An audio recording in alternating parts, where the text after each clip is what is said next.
Você já presenciou alguma cena de intolerância religiosa? Sabe exatamente o que é isso? Qual é o limite entre concordar e aceitar e desrespeitar outra religião? Para esclarecer estas e outras dúvidas, eu converso hoje com o rabino messiânico Marcelo Guimarães. Então, não perca o Mente Aberta, que começa agora.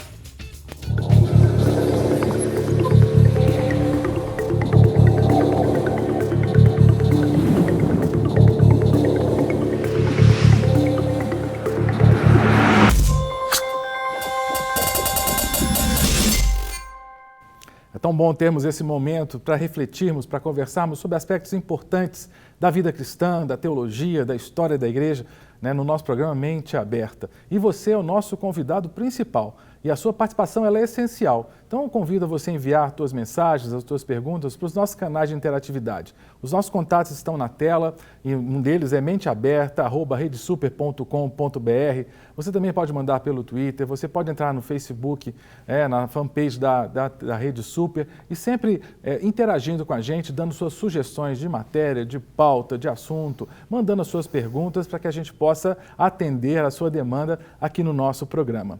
E hoje nós vamos tratar de um tema muito importante. Recentemente, no Rio de Janeiro, houve uma manifestação tratando do Dia da Intolerância Religiosa. E é muito interessante porque várias pessoas foram até as avenidas do Rio de Janeiro, sobretudo ali na orla da zona sul do Rio de Janeiro, se manifestarem. E foi visível a predominância de seguidores de religiões de matriz africana. E a mídia fez uma cobertura exaustiva sobre essa manifestação, muito gerada por uma agressão que foi sofrida por uma garota que é de uma religião de origem africana. Segundo o noticiário, ela foi agredida por jovens de igrejas evangélicas neopentecostais. E a mídia deu farta cobertura a isso, mostrando da grande intolerância religiosa que esses jovens, ditos evangélicos neopentecostais, demonstraram ao agredirem aquela garota. E a pergunta que fica é a seguinte: desde quando a gente tem intolerância religiosa no Brasil? Será que essa intolerância religiosa é exclusividade ou parte, principalmente, de jovens evangélicos neopentecostais? Ou ela tem raízes muito mais antigas e profundas na nossa cultura? Será que existe referência bíblica, por exemplo, sobre intolerância religiosa? Quais as iniciativas para evitar que tenhamos uma nação com intolerância religiosa? Bem, são tantas perguntas e para respondê-las eu estou aqui com o rabino Marcelo, que é rabino da igreja... da Congregação Judaico-Messiânica Hatzion. Então vamos lá, devagar. Congregação Judaico-Messiânica Hatzion, Monte Sião. Hatzion. Sim. Inclusive o bairro Sion aqui de Belo Horizonte, a origem é judaica o nome. Sião, de Sião, né? De Sião mesmo. Sião, palavra Sião. E rabino, o senhor está à frente dessa congregação já há quanto tempo? 18 anos. 18 anos. Desde quando eu saí da Igreja Batista da Lagoinha, que eu era pastor voluntário lá, com o Márcio Valadão, né? Eu sou judeu por pai de mãe, né?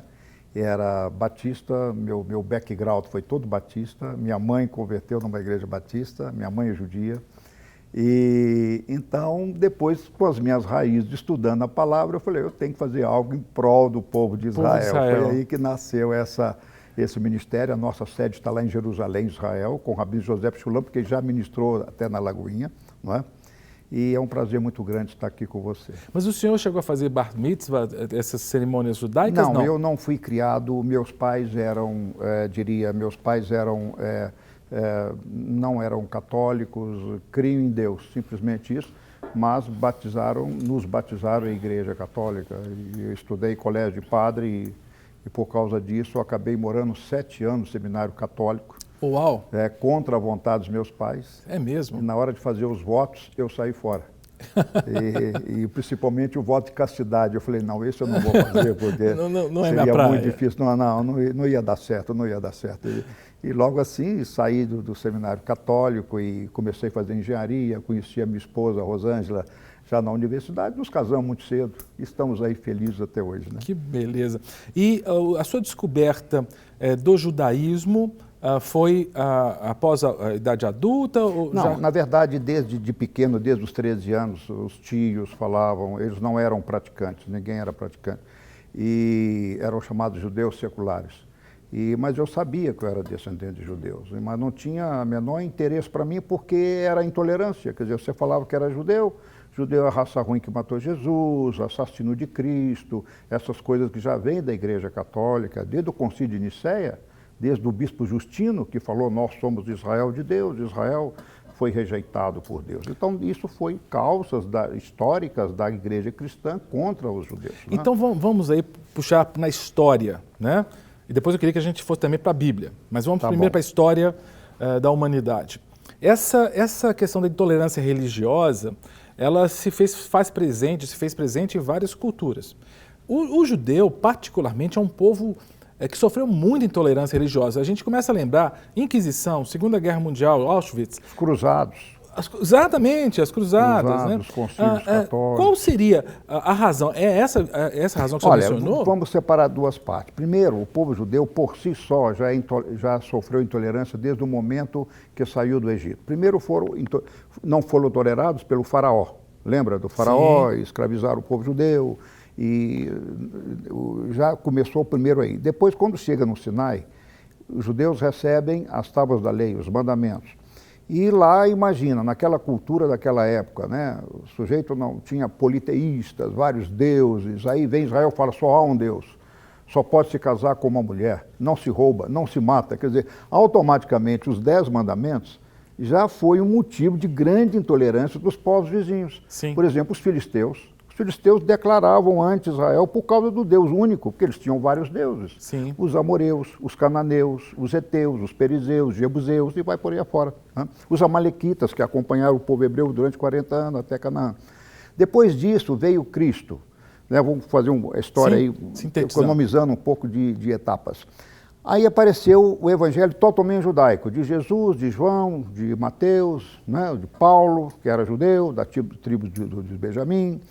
E aí, a igreja do primeiro século foi uma igreja judaica, até o ponto que, no ano 70, os judeus são expulsos pelo imperador romano que dominava o Oriente Médio, Tito, e com essa diáspora, o evangelho também se espalhou, as boas novas, e caiu em Roma. Roma perseguia os primeiros cristãos, até que, no Concílio de Nicéia, Constantino, o imperador Constantino, organiza isso de uma maneira muito sistemática.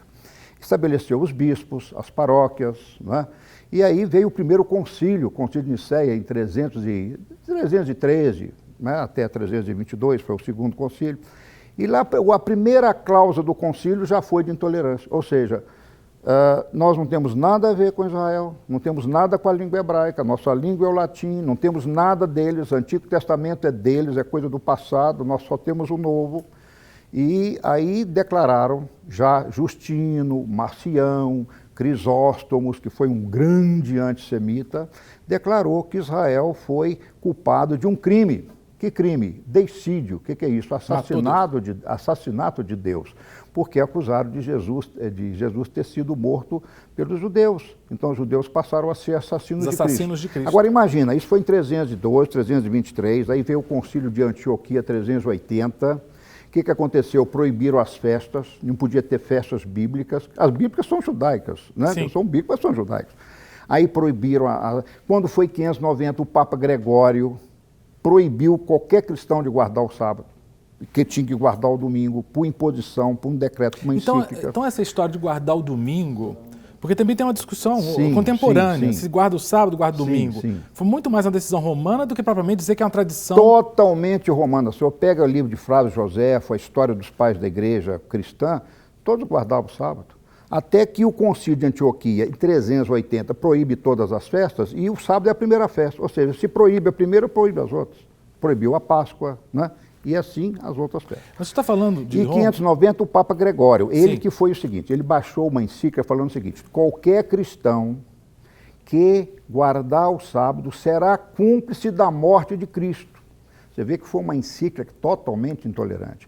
Daí para frente vem o Concílio de Éfeso e outros, aí chegaram a época dos cruzados, Os cruzados começaram a intolerância com os árabes para tomar os lugares santos do Oriente Médio. Acabou que matou judeu, fecharam sinagoga, incendiaram sinagoga, né? As cruzadas aquele movimento de europeus se dirigindo à Palestina. Sim, os templários, que eram nobres da nobreza cristã, né? Agora, só para a gente não correr muito na história, eu estou lembrando, você falou de sábado, a história relata que na Europa foi muito comum fiscais da igreja observar as casas em que não havia, por exemplo, movimentação no sábado, para ver se você não tinha... Isso foi da época da Inquisição. Aí depois dos cruzados vem a Inquisição. Sim. A Inquisição foi o Papa Sixto IV que deu uma bula aos reis católicos da Espanha em 1492, e onde ele expulsou todos os judeus ibéricos, entendeu? E aí expulsou os judeus. Quer dizer, essa é a maior prova de intolerância. E qualquer um que apoiasse o judeu, né? E não só os judeus, mas também incluindo bruxos, feiticeiros, que eram considerados hereges. Então o judaísmo na Idade Média era crime de heresia. Né? Aí tem as causas religiosas, tem as causas econômicas, os judeus financiavam os bancos europeus na época, o descobrimento do caminho das Índias, teve aí causas econômicas. Mas a grande causa foi o antissemitismo como assassino de Cristo, uma raça ruim, não é? Que deveria ser expulsa porque eles achavam que a Península Ibérica precisava ser 100% católica. Eles acreditavam que 1500 seria o fim do mundo. Então eles queriam varrer todo tipo de heresia para que a época messiânica viesse. Quer dizer, até com uma ideia... Eles já tinham lutado contra os muçulmanos, os mouros, né? Tentando fazê-los voltar para o norte da África. Aí já tinham acabado o domínio mouro e aí atacaram os judeus. E depois disso passa a Inquisição... Olha só uma pergunta, antes... Porque os mouros e os islâmicos, eles voltavam para o norte da África para voltar para a Península Arábica. E os judeus? Para onde que eles iriam? Os judeus, 100 mil judeus, cruzaram, sempre eu falo o seguinte, os mais pobres andam menos. Os mais pobres cruzaram a fronteira, entraram por Miranda Douro e é uma grande colônia judaica, a cidade de Miranda. Daí o sobrenome Miranda. Por isso que eu sou Miranda. E ainda tem de Miranda, quer dizer, em alusão a uma cidade de Miranda Douro, que foi uma fronteira importante, e Maravão. Só as duas fronteiras, entraram 100 mil judeus. E Portugal não tinha Inquisição, até que o rei se casa com a filha dos reis católicos da Espanha, e aí passou a Inquisição a valer em Portugal. A família a maioria foi para a Turquia, 90 mil judeus da Espanha, total 200 mil saíram. Cruzaram a Europa e foram? Cruzaram, foram para a Turquia. Está aí a família Bravanel, que é muito conhecida no Brasil, família Safra, família Caro, são judeus sefaraditas, que têm origem sefarada, quer dizer Espanha. Depois foram para a Turquia, foram para a Holanda, um pouquinho para a Itália, por incrível que pareça, a Itália solta a Inquisição, mas ela mesma não teve tribunal de Santo Ofício. A minha origem é italiana, minha mãe veio, o parente dela veio de Florença, desses judeus que foram expulsos da Espanha. Mas aí o senhor falou, veio. A gente sabe que teve uma migração no século XX de judeus para cá. Mas quais são as primeiras referências de judeus no Brasil? Com Fernando de Noronha, foi o primeiro judeu chamado Ferdinando de Laronha, eram judeus conversos. Aí eu tenho que chegar na intolerância. A intolerância obrigou os judeus a se converterem. Espanha expulsa. Isso. E Portugal foi mais inteligente. Quando viu aquele povo mestres em navegação, química, medicina, física e finanças, que financiavam os caminhos das Índias. Aí Dom Manuel falou, eu vou expulsar esse povo. Eles representavam 25% da população. Então o que ele fez? A intolerância dele se transformou em dinheiro. Quer dizer, outra coisa também que nós temos que falar. Aí ele fechou as fronteiras e obrigou todo judeu a se converter ao catolicismo romano. Isso que é chamado cristão novo? É o cristão novo. Então, para diferenciar do cristão velho, que não tinha raiz judaica, o cristão novo, né, tinha raiz judaica conversa. E para fiscalizar, para inquirir, para investigar, daí o nome inquirir, inquisição, investigar, se aquele sujeito era realmente um bom católico, é que nasceu os tribunais do Santo Ofício em Portugal, para inquirir, para investigar se ele cumpria mesmo. E a maioria não cumpria. Eu sou descendente desse povo e eu posso falar, tinham tradições, mas não cumpria. E fazia o chamado criptojudaísmo. Guardava as tradições, celebrava as festas escondidas. Mas segredo, hein? Segredo. E punha os filhos nos colégios católicos para poder qualquer coisa. Você fala, não, meu filho estuda no colégio católico e tal. Bom, aí passa-se rapidamente, eu faço um parênteses bem rapidinho, não só o catolicismo, mas a intolerância acontece com Lutero e Calvino. Lutero teve grandes afirmações intolerantes, principalmente ao povo judeu. Depois Calvino. Lutero foi intolerante com o povo? Foi. No final da vida dele, ele faz 7 sermões contra o povo judeu, né, acusando de assassinos de Cristo. E interessante ver como é que a história... Eu falo que a intolerância ela é um somatório da intolerância do passado que vai se acumulando no presente e gera fatalidades no futuro. Exatamente. Exemplo, desde lá do Concílio de Nicéia, estou falando em relação ao judeu, tá? Sim. Mas isso vale para outras religiões. Sim, claro. Também. Então aí vem, aí culmina nos cruzados, culmina na Inquisição. A Inquisição, posso falar que foi um útero, um berço da intolerância para que o Holocausto fosse realizado. E Hitler cita frases de Lutero. Ele citou frase de Lutero para assim, eu vou ajudar Lutero naquilo que Lutero falou. E Lutero disse uma frase muito, muito triste. Ele disse assim que não há preço por aquele que matou Cristo e que esse povo deveria sofrer e que nenhum sofrimento do mundo seria ainda suficiente para pagar essa penalidade de ter crucificado Cristo. Bom, e o Hitler baseia nessa frase e aí vem. Bom, aí passou por Calvino. Calvino chegou, isso pouca gente sabe, e o nosso museu mostra isso, o museu da combate à intolerância, o museu da Inquisição. Calvino teve um judeu chamado Miguel Servet, que converteu, que creu em Jesus e foi conversar com Calvino, porque com católico eles o matavam. E chegou lá, o Calvino também não quis recebê-lo, acabou que ele morreu nas fogueiras de Genebra, poucas pessoas sabem disso. Nosso museu mostra essa história. Por que eu estou dizendo isso? Para culpar alguém? Não. Para mostrar que essa intolerância sempre existiu. E hoje, como você começou o programa falando, no Rio de Janeiro, né, apedrejaram uma criança, uma chamada Kailane, me parece. Mas não é só isso, não. Aqui agora, em São Vicente, São Paulo, fizeram uma manifestação lá de não deixar pôr a estátua de Iemanjá na cidade. E fizeram um quebra-quebra terrível, né? Teve também aquele caso nosso de um bispo que chutou a imagem, Nossa Senhora Aparecida. E a gente vai ver o seguinte, nós estamos vivendo em completa intolerância, né? E é preciso definir intolerância. Intolerância não é uma crítica religiosa, porque eu sou a favor da crítica religiosa, somos democratas, tenho direito a todos. Mas a intolerância é o que dizem assim, os sociólogos, classificam como um conjunto de ideologias e atitudes ofensivas a qualquer religião, né? Aí entra o católico contra, por exemplo, um padre na televisão chamou agora há pouco tempo os evangélicos de otários. Aí vai um deputado federal, chama os católicos de adoradores de Satanás. O que está gerando isso?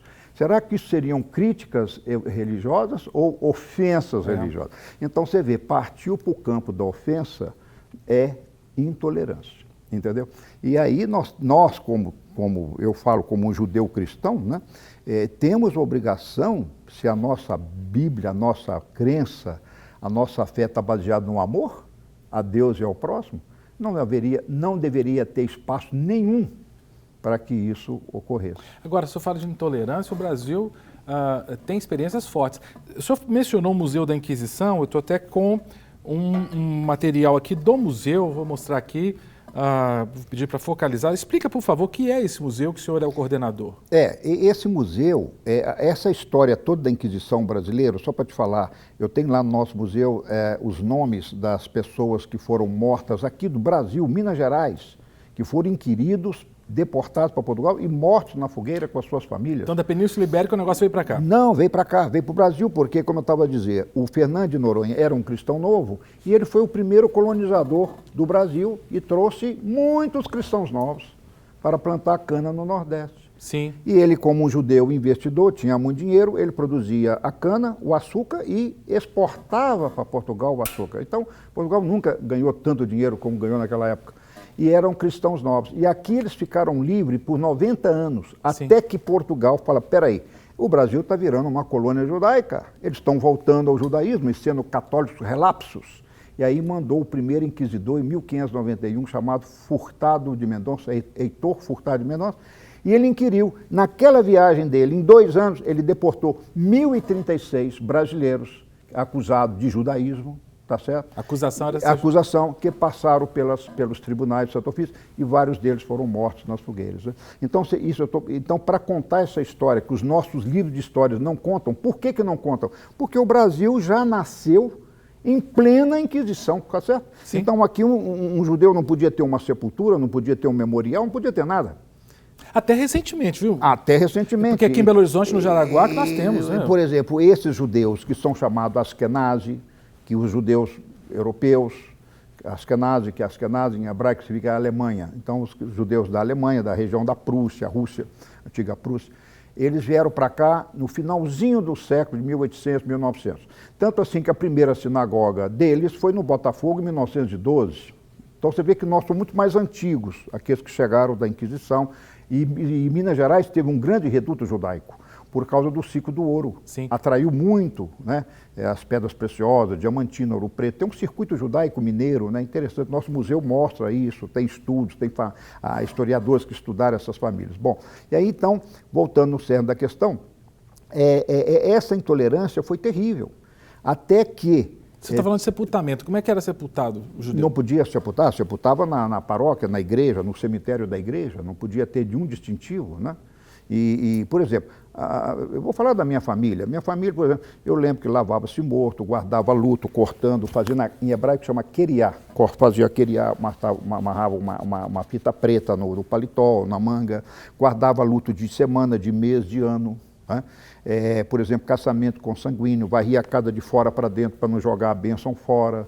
Então, são sérias, por exemplo, na lavoura deixava um pouquinho para os pobres em alusão ao Salmo 104. Então, há muitas tradições. O mineiro tem muito. Até a tradição, pastor Cássio, ser pão duro, não abrir mão, tem uma grande influência judaica. Você, Miranda, deve ser um pouquinho seguro também, não abre mão muito fácil.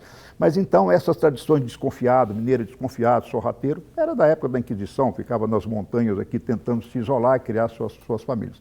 Bom, voltando então para a intolerância, em 1824, 1821, a intolerância acabou oficialmente em Portugal e no Brasil. Mas a gente vê que até hoje há muita intolerância. Por exemplo, mesmo no meio evangélico, do qual eu pertenço, eu estou me enquadrado no meio cristão, né? Então, eu vejo assim, quanta intolerância há no nosso meio. Quantas denominações são intolerantes com o próprio irmão. E aí eu me pergunto, não seria a hora da gente falar assim, o que me une a você, mais forte, né? A você e a mim, não seria o sangue de Cristo, por exemplo, e que deveria falar mais alto que as nossas diferenças? E a congregação judaico-messiânica, é o nome correto, Zé? Ela deve sofrer muita intolerância, não? Nós somos os que sofremos mais. Sofremos mais que os afros brasileiros, sofremos mais do que os testemunhos de Jeová e outras coisas mais. Por quê? Porque o judaísmo messiânico é uma ponte. De um lado eu tenho a comunidade judaica, da qual eu já fiz parte, entendeu? Antes de me converter.